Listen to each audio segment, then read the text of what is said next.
To this day, Resident Evil remains one of the most influential and impactful series of games ever. When one thinks of survival horror, or even horror games in general, usually you'd think of games like Silent Hill, The Evil Within, Outlast, Alien Isolation, among many other titles. But if it wasn't for Resident Evil, these games probably wouldn't have happened. Resident Evil paved the way for what we know horror gaming to be today, and it's not surprising given its impact upon release and the years to follow. But it wasn't always like this. Some regard Resident Evil as the first survival horror game, but that title would have to go to a little game called Sweet Home, released in 1989 for the Famicom. Sweet Home's game designer Tokuro Fujiwara then wanted to create the next big survival horror game where he enlisted the help from none other than Shinji Mikami. Then Resident Evil, also known as Biohazard in Japan, was born. Resident Evil was a nifty little horror game in 1996 that was very much so a staple of the time, from the weird live action cutscenes to the awful yet iconic voice acting. That was too close.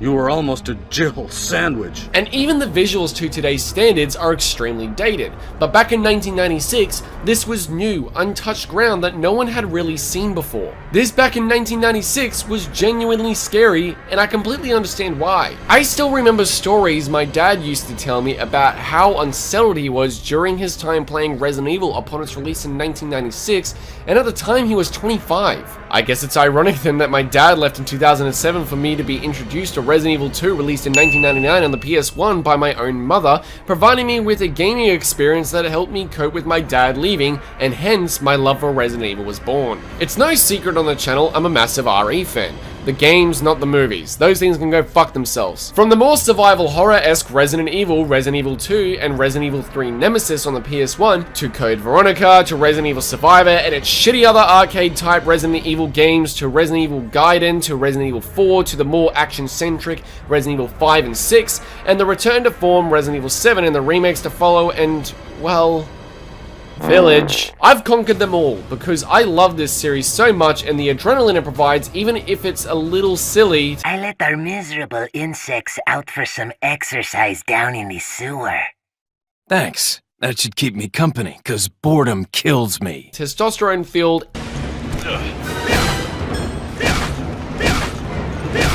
and just Michael Bay jizz on your face. But I mean, for fuck's sake, I own the French version of the original Resident Evil on PS1. I can't even read or understand fucking French. Why do I own this? The point is, I love Resident Evil, even with all its ups and downs. And recently, we've had a Resident Evil game almost every year for 5 years now. And while I love one of them, I think 2 of them are alright, and the other is kind of awful, especially as far as story goes. These games over the last couple years have been regarded as Resident Evil's return to survival horror, but I have to disagree. In 2002, a remake was released of Resident Evil for the GameCube, with newer and more improved graphics, better voice acting, alongside other additions like Crimson Heads and Lisa Trevor that truly made me shit my pants. Then came Resident Evil HD for the PlayStation 4 in 2014 that is sold frequently alongside the remaster of Resident Evil 0 in the Origins collection. To me, Resident Evil HD is the return to survival horror that we needed in the series. Sure, it's not a new game as it's a remaster of the remake released in 2002 for the GameCube,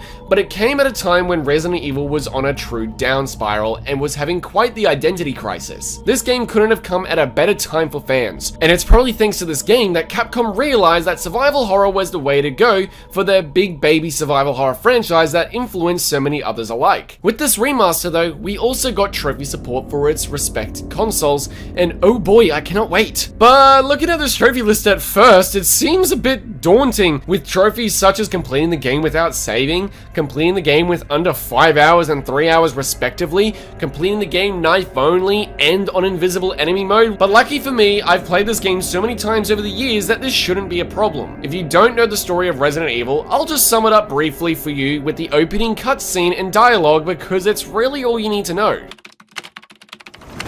Alpha Team is flying around the forest zone situated in northwest Raccoon City, where we are searching for the helicopter of our compatriots, Bravo Team, who disappeared during the middle of their mission. Haven't found it yet? No, not yet, Brad. Bizarre murder cases have recently occurred in Raccoon City. There are outlandish reports of families being attacked by a group of about 10 people. Victims were apparently eaten. The Bravo team was sent in to investigate.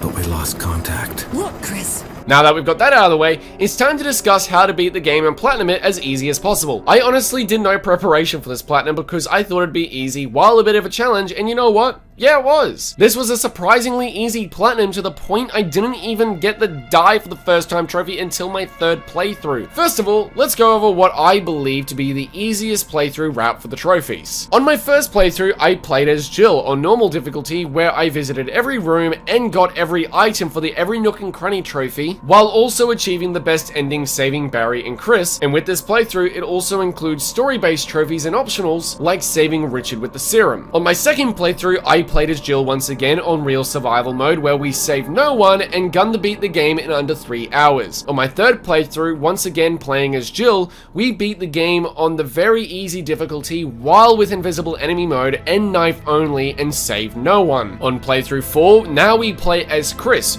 to get all the story-based trophies in one run, including the missable ones like beating the Plant 42 as Chris and saving Rebecca from the Hunter, and get both endings, which can be achieved by saving at a certain point in the lab, get the best ending saving Jill and Rebecca, then reloading the save, facing the tyrant without saving Jill and letting Rebecca die in the final fight. And on my fifth and final playthrough, now we play as Jill once again on the very easy difficulty using the unlimited rocket launcher and beat the game without saving, which means without dying. Now, I could have combined the no saves run into my invisible enemies and knife only run as Jill, but I wanted to be safe considering weapons are non-existent, including defensive items for the knife only trophy, and I couldn't see a fucking enemy including bosses. And considering I died twice during my encounter with the Crimson Head Prototype 1 in the graveyard, that's it. Those are the only 2 deaths in this entire platinum playthrough. Now, might this be a bit complex? Yes, maybe. But I found this to be the easiest method for me. If you have ever played a Resident Evil game, by today's standards, this is not the game I'd recommend starting with, considering its fixed camera angles, tank controls, and level of consistent difficulty no matter what. Now, granted, I know that you can choose between a newer control model or the tank control system, because the game does provide you with 2 options with the HD remaster for the PlayStation 4,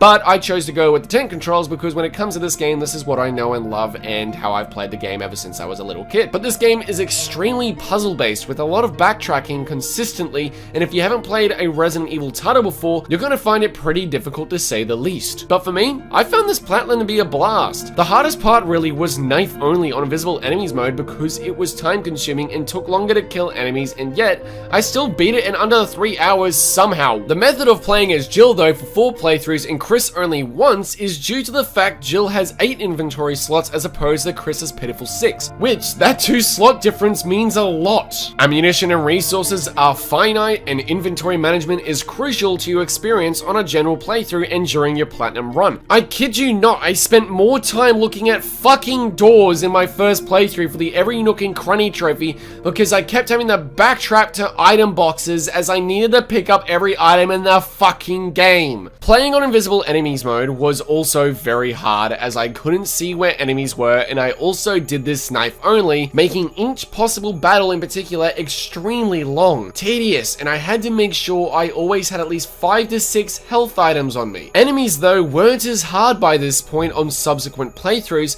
as I'd learned all their positions and how to avoid them, even the hunters down in the caves, and with this, if an enemy did grab me, I just took a sliver of health and would always keep a health item in me at all times. Lisa Trevor even bit my dust by the 3rd playthrough, as she always spawns in the caves on the path you run first, so run the way you don't need to go, then after she appears, just run back the path of your objective. Once you know Resident Evil HD by heart and memory, this platinum isn't too hard to achieve, and you'll know most paths and where rooms are by your 3rd playthrough because of the obnoxious amount of backtracking one needs to do on earlier playthroughs of the story. In all honesty, Resident Evil HD was a really fun platinum experience that, while challenging at times, it was a welcome challenge and even had significant rewards for certain achievements or completing the game on invisible enemies mode in under 5 hours. If you do this, you're rewarded with a letter from none other than Shinji Mikami himself thanking you for playing the game. How cool is that? I guess the hardest part about Resident Evil HD's platinum experience is the monotony. After your 3rd playthrough, the game unfortunately isn't challenging or scary anymore.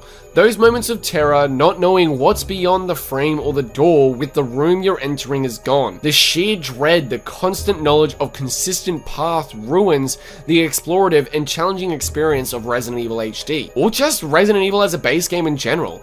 For this, the hardest part was actually staying invested long enough for the eventually long repetitive process of completing the game over and over again with 5 subsequent playthroughs, which became boring after a while. Don't get me wrong, this game is still incredible and it is easily my favorite Resident Evil title under RE4, making it my second favorite Resident Evil of all time, but in my roughly 16 hours of total playtime to achieve the platinum from beginning to end, it took away so much of what made the game truly scary and special for me. I do need a break from it to rekindle those feelings and emotions of playing the game, this sheer dread and camaraderie with these characters, but this is bound to happen when you consistently work to platinum a game in the shortest period of time possible. Resident Evil HD holds a special part in my heart. It is one of the first horror games I ever played. I went and played Resident Evil 2 on the GameCube for the first ever time, then I went back and played the subsequent chapters or titles within the Resident Evil series on the PS1 afterwards. I've played every remaster, I've tackled every single Resident Evil title, even the side games that not many people are aware of, like Outbreak, Outbreak File 2, Umbrella Chronicles, fuck, even Resident Evil Survivor 2 Code Veronica X. I've even tackled Resident Evil fucking Gaiden. Who remembers that? By the way, can't wait for that fan remake that's coming out. But I've tackled every single one of these games, even the older ones on the PS1. I played this game with the tank controls because that was what was special to me. I would like to leave the past behind me and leave the older sort of control schemes behind and have the newer be the new norm, but I just can't in all retrospect because Resident Evil holds such a special place in my heart. Playing this game the way I know was so special to me with the tank control system, seeing those door loading animation screens where I didn't know what was beyond the door, they're some of the creepiest loading screens of all time, keeping the game consistent. Those forced camera angles and fixed angles where you don't know what's beyond each frame is truly terrifying. Resident Evil HD's incorporation of Lisa, Trevor, Crimson Hands, among many other new details within Resident Evil to the base original game from 1996 truly makes this game special and in my opinion the superior game to the original. Although I do still hold that original title from 1996, it does have a special place in my heart still, and I do hold it dear, and I will go back and replay it and revisit it every once in a while. But replaying Resident Evil HD and completing the platinum in its entirety was something truly special to me. It was so much fun, and although it did get very monotonous and boring and tedious by the end, I kind of didn't want it to end either. This was such a fun, challenging experience that was so welcome at the same time, and getting to revisit one of my favorite games for the first time in years was truly amazing to me in such a way as platinuming it and facing that challenge. If you've never played a Resident Evil title before, I don't recommend this being the title that you start with, although it is the first game in regards to the canonical story. I would recommend that you go play games like Resident Evil 2, Resident Evil 3 Remake, even, RE4. Even though it does have a sort of over-the-shoulder tank control system in regards to its controls, it is still newer and more modern in regards to its look and feel with the control mechanics. But Resident Evil HD, if you're an avid fan of Resident Evil and want that added challenge on top with real survival mode where the item boxes, where if you put an item in and they don't transfer between item boxes, having to really sort your inventory carefully, and you want to play on visible enemy mode, complete the game without saving and gunning it to complete another 3 hours, really getting to know the lay of the land in regards to the Arkley Mansion, please go check it out. Go try to complete this game in its entirety. This game is begging to be platinumed and completed in its entirety. It is begging for it. It was such a fun experience, and as an avid Resident Evil fan, I honestly couldn't get enough of it, no matter how long and tedious it did get. But I'm kind of sad it's over, but it has made me want to go revisit older Resident Evil titles that are available on the PlayStation 4 and PS5, like Resident Evil Revelations, Revelations 2. I do want to platinum Resident Evil 0. I want to platinum Code Veronica X. Well, I've already got my platinums for Resident Evil 2, 3, and 7. But I digress. This was such a fun experience that I couldn't get enough of, and I hope you guys enjoy it too. So guys, thank you all so much for watching. I hope you all enjoyed this video. I can't wait to make more of these videos, guys. I do have plenty of them lined up over the course of the next couple months. I've already got a schedule in play that I can't wait to fucking do, guys. Thank you all so much for watching, and I'll see you all in the next video. Take care.